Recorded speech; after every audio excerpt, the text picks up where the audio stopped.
नमस्कार दोस्तों, एक बार पुनः आपकी क्लास साइकोलॉजी के लिए उपस्थित हैं।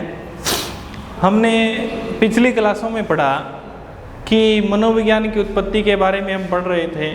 सबसे पहले मनोविज्ञान आत्मा के विज्ञान के रूप में, उससे पहले दर्शन शास्त्र में काम करता रहा, आत्मा के विज्ञान के रूप में, फिर ये मन और मस्तिष्क के विज्ञान के रूप में, और फिर ये चेतना के विज्ञान के रूप में, और फिर अंतिम व्यवहार के रूप में पढ़ रहे थे।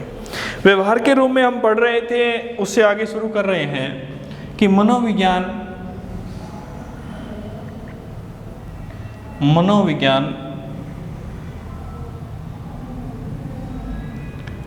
व्यवहार का विज्ञान।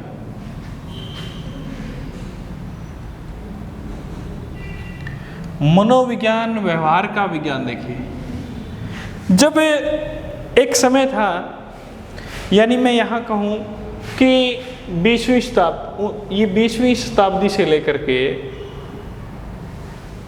वर्तमान तक,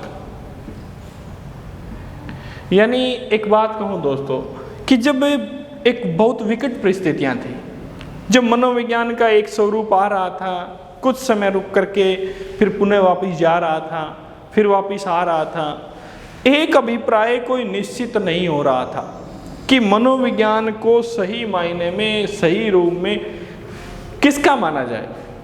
आत्मा का कहें या मन मस्तिष्क का कहें या चेतना का कहें, धीरे धीरे कुछ समय के पश्चात एक अभिप्राय आता चला जाता, एक आता चला जाता। तब मनोवैज्ञानिकों ने सम्मेलन किया। हमने पिछले वीडियो में पढ़ा था कि मनोवैज्ञानिक थे, उन्होंने सम्मेलन आयोजित किया, और उस सम्मेलन में जो वाटसन नाम के मनोवैज्ञानिक थे, उन वाटसन ने एक बात कही, वो बात पुनः दोहरा रहा हूँ, बहुत इंपॉर्टेंट है, कि प्राणी का जो व्यवहार है वो हमेशा प्लस होता जाता है। प्राणी का व्यवहार हमेशा प्लस होता जाता है, व्यवहार कभी भी माइनस नहीं होता। प्राणी ने जो क्रियाएं की हैं, जो चीज़ें उसने सीखी हैं, वो सीखी हुई चीज़ें हमेशा प्राणी के मस्तिष्क में कहीं स्थायित्व पैदा कर देती है। मैं कहूँ कि आप लोगों ने साइकिल चलानी सीखी, 10 साल के बाद आपको साइकिल दी जाती है, क्या आप साइकिल चलाना भूल जाते हो? नहीं भूलते। आपने गाड़ी चलानी सीखी 10 साल के बाद, चलो आपका जो शारीरिक स्वरूप है, मान के चलिए कि आपका शरीर काम नहीं करता वो साइकिल चलाने में, लेकिन आपने साइकिल चलाना भूला तो नहीं। आपको उसके बारे में तो आज भी पता है कि इस तरीके से बैठा जाता, इस तरीके से चलाया जाता है, इस तरीके से सड़क के इस साइड में चला जाता है, इस तरीके से पाँव को घुमाना होता है, पैडल घूमते हैं। ये सारे के सारे जो नियम हैं वो चलाने के, वो तो आज भी पता है। गाड़ी चलाते थे, गाड़ी अब चलने, शारीरिक आपका शरीर काम नहीं कर रहा, लेकिन फिर भी आपको पता है कि गियर है, इधर इस साइड में मोड़ा जाएगा। यानी कहने का मतलब जो व्यवहार है वो हमेशा प्लस होता जाता है, वो कभी भी माइनस नहीं होता। प्राणी जिस क्षेत्र में, जिस जगह पे रहता है, और वहाँ जो क्रियाएं करता है, उन क्रियाओं को अपने स्थायित्व में ग्रहण कर लेता है, और वो ग्रहण होने के बाद प्राणी के मस्तिष्क में वो कहीं ना कहीं रुकी रह जाती है। तो ये बात वाटसन ने कही थी। जब सारे मनोवैज्ञानिक बोल लिए थे उस सम्मेलन में, वाटसन ने कहा कि प्राणी का जो व्यवहार है वो हमेशा प्लस होता जाता है, व्यवहार कभी भी माइनस नहीं होता। तब वहाँ के मनोवैज्ञानिकों ने उससे एक बात कही कि वंश मोर। तब उनकी एक परिभाषा दोबारा से बता रहा हूँ, बहुत इंपॉर्टेंट परिभाषा है वाटसन की, ये बहुत बार एग्जाम में आई है। जब जितनी भी बार वाटसन की परिभाषाएं ज़्यादातर आई, उसमें से यही परिभाषा पूछी गई है कि मुझे एक शिशु दो,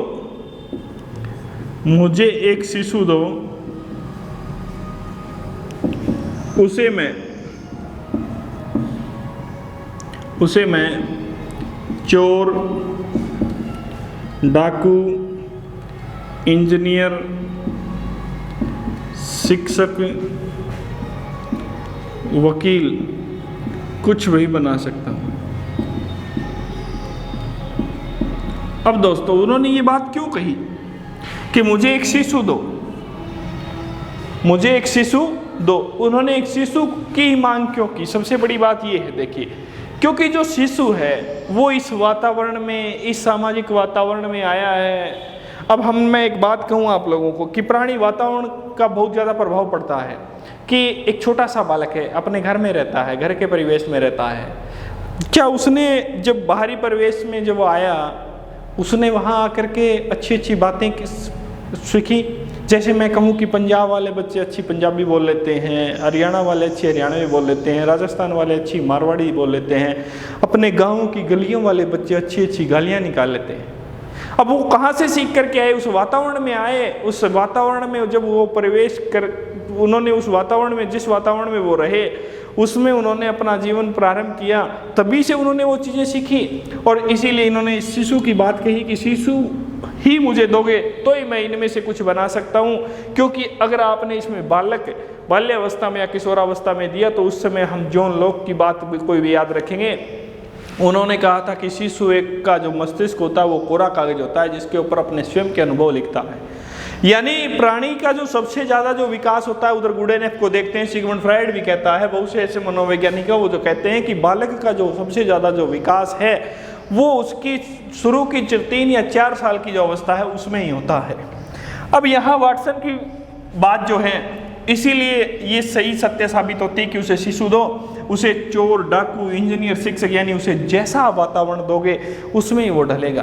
तभी जा करके 20वीं शताब्दी से लेकर के वर्तमान तक, आज तक जो मनोविज्ञान जो चल रहा है वो व्यवहार का विज्ञान चल रहा है। और व्यवहार का विज्ञान बहुत लंबे अरसे के बाद आकर के हमारे मनोविज्ञान में शामिल हुआ। और जब ये मनोविज्ञान में शामिल हुआ, क्योंकि पहले जितने भी मनोविज्ञान थे, आत्मा का विज्ञान था, मन मस्तिष्क का विज्ञान था, चेतना का विज्ञान था, उनके कोई ना कोई आलोचक पैदा होते गए। और जब ये व्यवहार का विज्ञान आया तब इसके ऊपर सभी ने सहमति जाहिर की कि हाँ, मनोविज्ञान है वो व्यवहार के विज्ञान के रूप में जाना चाहिए। जब ये मनोविज्ञान व्यवहार के विज्ञान के रूप में जाना गया तब इसके कुछ एक समर्थक भी थे। दोस्तों, इसके समर्थक जो थे, इनके समर्थकों में मैं बात करूं तो वुडवर्थ थे, इवान पी पावलोव थे, क्रो एंड क्रो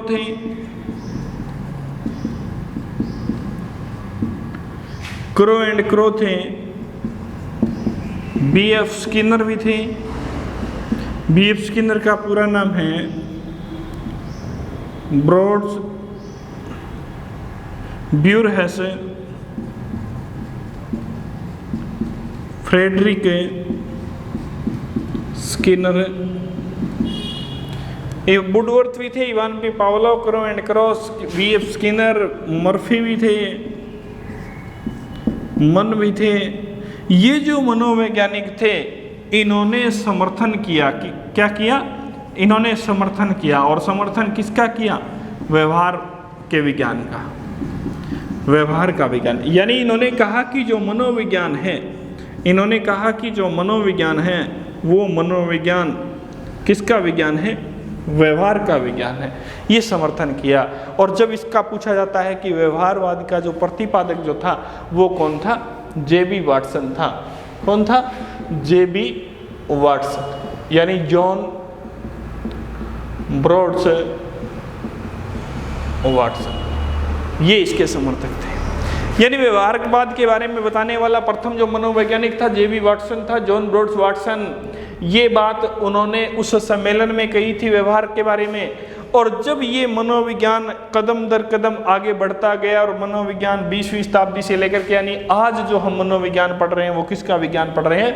व्यवहार का विज्ञान पढ़ रहे हैं। क्वेश्चन हमारे सामने आता है कि वर्तमान का जो मनोविज्ञान है वो किस रूप में पढ़ा जाता है? वो व्यवहार के विज्ञान के रूप में पढ़ा जाता है।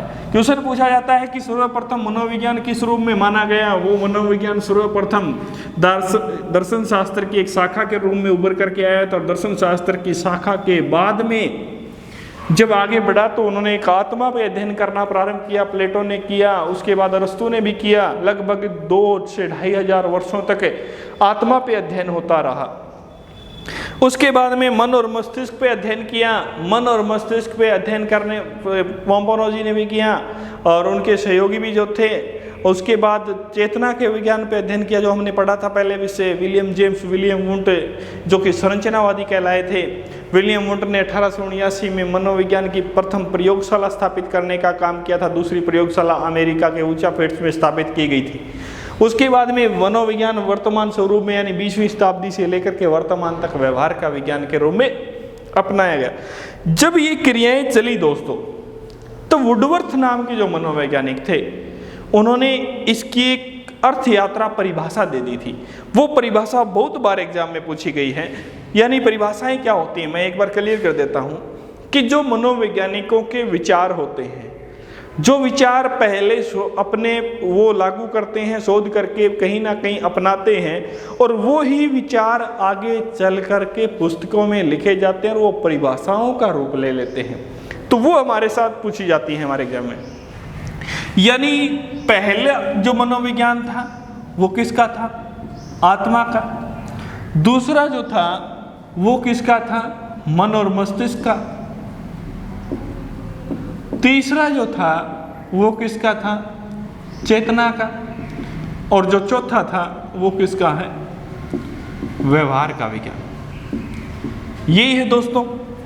अब पहला आत्मा का, दूसरा मन मस्तिष्क, तीसरा चेतना और चौथा व्यवहार का, ये ही एक परिभाषाएं बन गई वुडवर्थ की। याद रखने के लिए देखना, तुम लोग कहोगे कि बहुत बड़ी परिभाषा याद नहीं हो रही, बता रहा हूं। पहले हमें याद रखना किसका मनोविज्ञान? आत्मा का, छोड़ दिया।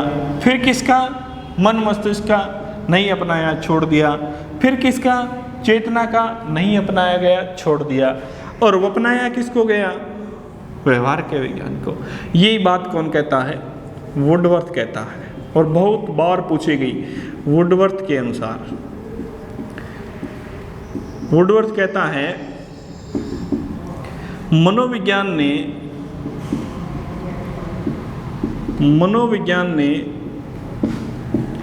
सर्वप्रथम आत्मा को छोड़ा,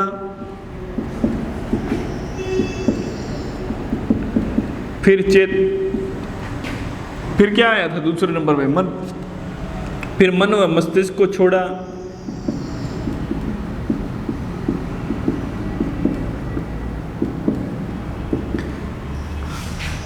फिर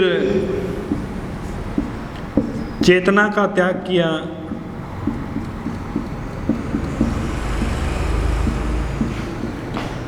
और वर्तमान में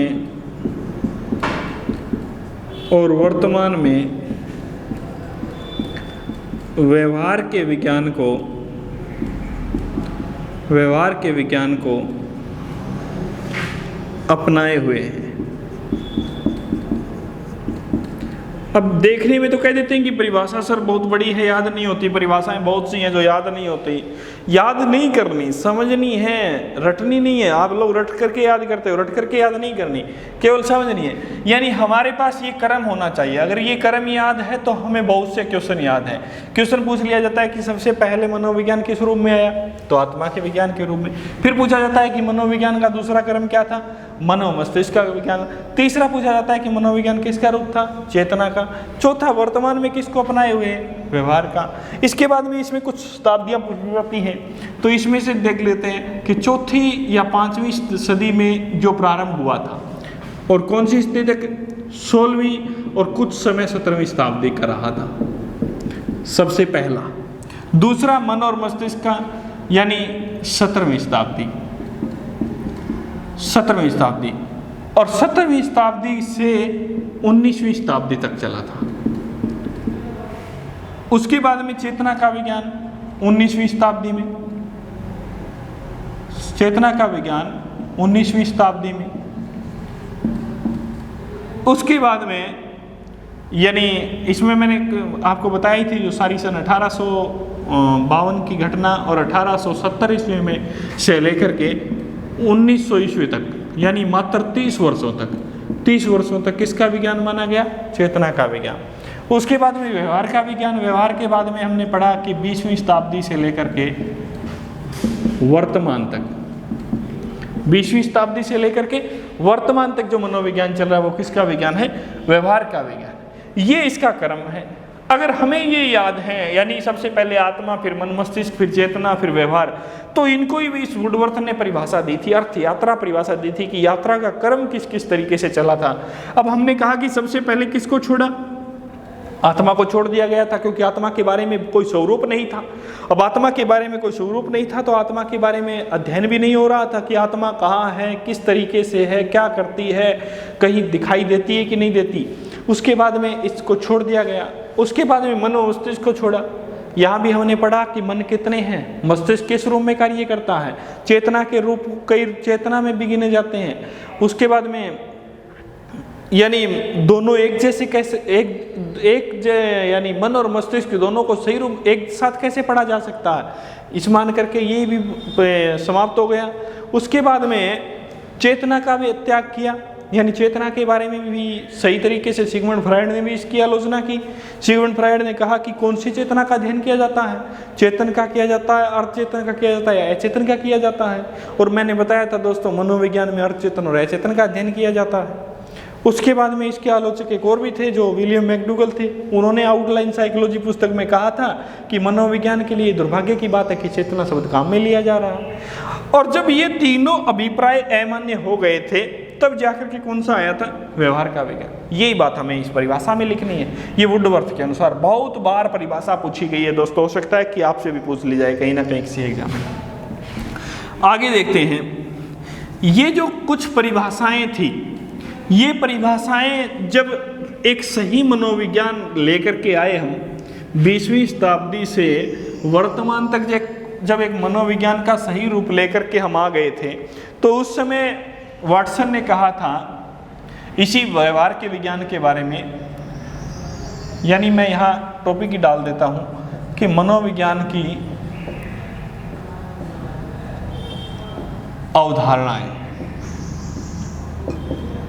मनोविज्ञान की अवधारणाएं। उन अवधारणाओं में सबसे पहले वाटसन के अनुसार,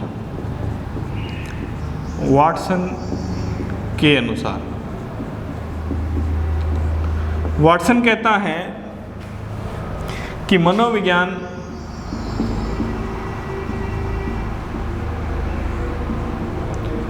व्यवहार का शुद्ध विज्ञान है। मनोविज्ञान व्यवहार का शुद्ध विज्ञान है। इस तरीके से पूछ लिया जाए। दूसरा कि मनोविज्ञान व्यवहार का धनात्मक विज्ञान है। मनोविज्ञान व्यवहार का सकारात्मक विज्ञान है। मनोविज्ञान व्यवहार का निश्चित विज्ञान है। ये इस रूप में पूछ लिया जाता है, जबकि ये सारी की सारी परिभाषाएं किसके अनुसार दी गई थी, वाटसन। वाटसन कहता है कि मनोविज्ञान व्यवहार का क्या है, शुद्ध विज्ञान है। मनोविज्ञान व्यवहार का क्या है, धनात्मक विज्ञान है। मनोविज्ञान व्यवहार का क्या है, सकारात्मक विज्ञान है। मनोविज्ञान व्यवहार का क्या है, निश्चित विज्ञान है। इन शब्दों के बारे में भी हम आगे अध्ययन करेंगे। उसके बाद कुछ एक अवधारणाएं और भी हैं, जैसे विलियम मैकडूगल के अनुसार,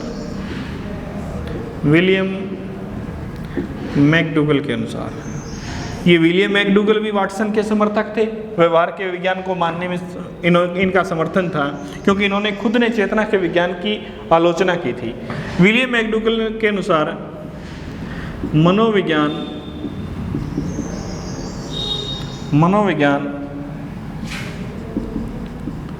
आचरण एवं व्यवहार का विज्ञान है। आचरण एवं व्यवहार का विज्ञान है। आचरण के बारे में, यानी यहाँ आचरण से तुलना की गई। आचरण को हम सही रूप में माने तो नैतिकता से मानते हैं, और नैतिकता का स्वरूप यहाँ व्यवहार से भी लिया जाता है। उसके बाद में ये बोरिंग के अनुसार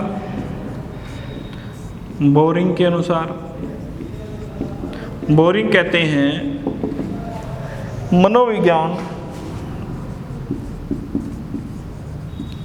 मनोविज्ञान मानव प्रकृति का अध्ययन है। मनोविज्ञान मानव प्रकृति का अध्ययन है। उसके बाद में वारेन कहते हैं, वारेन के अनुसार मनोविज्ञान प्राणी एवं वातावरण के मध्य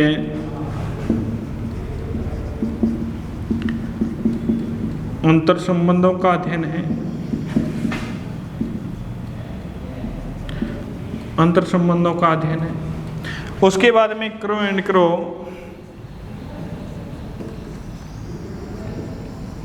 क्रो एंड क्रो कहते हैं,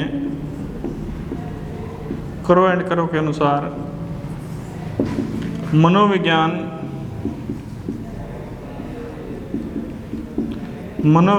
मानव व्यवहार एवं मानव संबंधों का अध्ययन है। मानव संबंधों का अध्ययन है। देखिए ये कुछ एक अवधारणाएं हैं मनोविज्ञान के संबंध में। अवधारणा यानी वाटसन के अनुसार मनोविज्ञान व्यवहार का शुद्ध विज्ञान है। वाटसन ने माना कि मनोविज्ञान ये व्यवहार का ही क्या है, शुद्ध है। मनोविज्ञान व्यवहार का क्या है, धनात्मक विज्ञान है, सकारात्मक विज्ञान है और निश्चित विज्ञान है, ये वाटसन ने माना था।